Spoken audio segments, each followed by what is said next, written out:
Next speaker, Clay Johnson, has been the director of the Sunlight Labs for the last 2 years, and before that was one of the founders of Blue State Digital. And he's a good friend, and I'm pleased to welcome him back to PdF. So what's going on with that? The ring? Clay. What's going on with the little tone?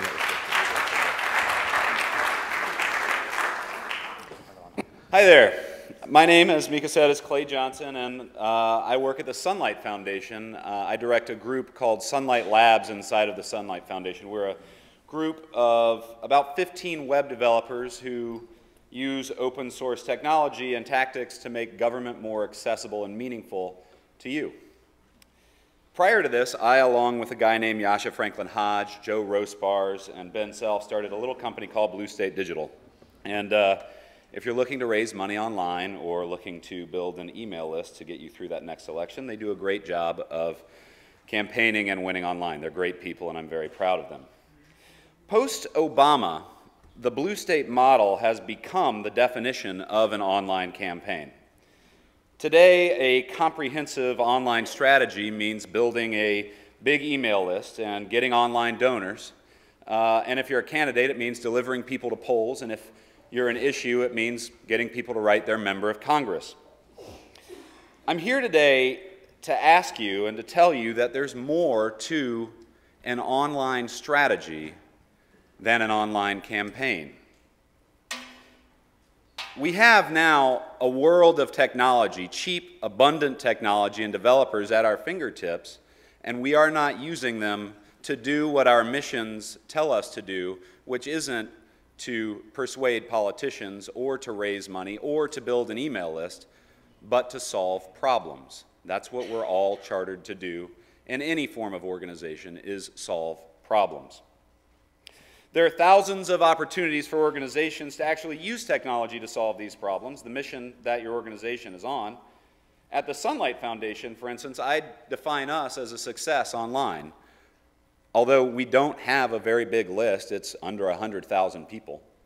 And we don't raise a whole bunch of money online. I don't think we've ever raised more than, a couple $100,000 online in our history. But what we have done is we've built an in-house technology team that actually helps solve problems. We're not worried as much about raising money online as we are making government more transparent. And so that's what we do. We do it through both deploying interesting websites like maybe you saw on our press conference earlier, transparencydata.com or Congregate or transparencycorps.org.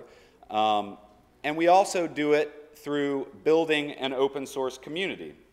We're now a community of developers who care about our issue. Sunlight Labs is nearly 2,000 developers and designers strong. And since I've been at the Sunlight Foundation over the past 2 years, we've developed nearly 200 web applications to help solve the problem of open government. I'd put us on record as saying we are the nonprofit who has created the most web applications ever. These applications range from community-created apps like filibusted.us, which helps predict whether or not a member of the United States Senate will filibuster a bill, which is actually quite easy now. It's just math. To flyontime.us, that helps people predict whether or not their flight will be delayed based on FAA data. So, this one other interesting one that we just did called, in our latest contest, Design for America, is how a bill becomes a law, and it's this great visualization of how our laws are made in, finally, a detailed way, so that you can see when lobbyists get into the process. And hopefully, the Sunlight Foundation and other organizations will team up to get these posters put up in every high school class in the country. So what am I really talking about here? I want to ask you to think about two things. One, don't let Sunlight be the only group that's playing with this data. Play with data yourself and use this technology not just to build an email list, but to solve your problems. For instance, momsrising.org. You could, full disclosure, my wife's a consultant for momsrising.org. You could use community health data coming out of Health and Human Services alongside education data coming out of the Department of Education and economic data coming out of the Department of Labor to build a mom score on top of Google Maps to figure out where moms have the greatest economic opportunity and help moms figure out where to live and where to move to. The Sierra Club, use toxic release inventory data to figure out where the repeat offenders are and hold them accountable. Heritage Foundation, if you are so interested in small, efficient government, go on usaspending.gov, figure out where the waste is, and make some suggestions instead of writing sensational articles about building your list. Same goes for you, Center for American Progress. The Humane Society, figure out where the rabies is happening in my neighborhood and tell me when I shouldn't let my cat outside. The second ask I have of you, treat developers as a constituency group. They are willing to serve your organizations. Start talking to them or hire somebody who can. Last year, I went to Habitat for Humanity to volunteer, and they had me fill out this form, and it said, what are your skills? And it said, are you a plumber, yes or no?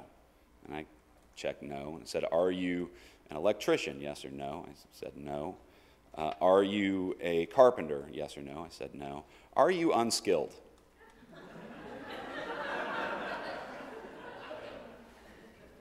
I would bet that if Habitat for Humanity knew who I was, they would say, oh gosh, this guy's willing to give us 8 hours of his time.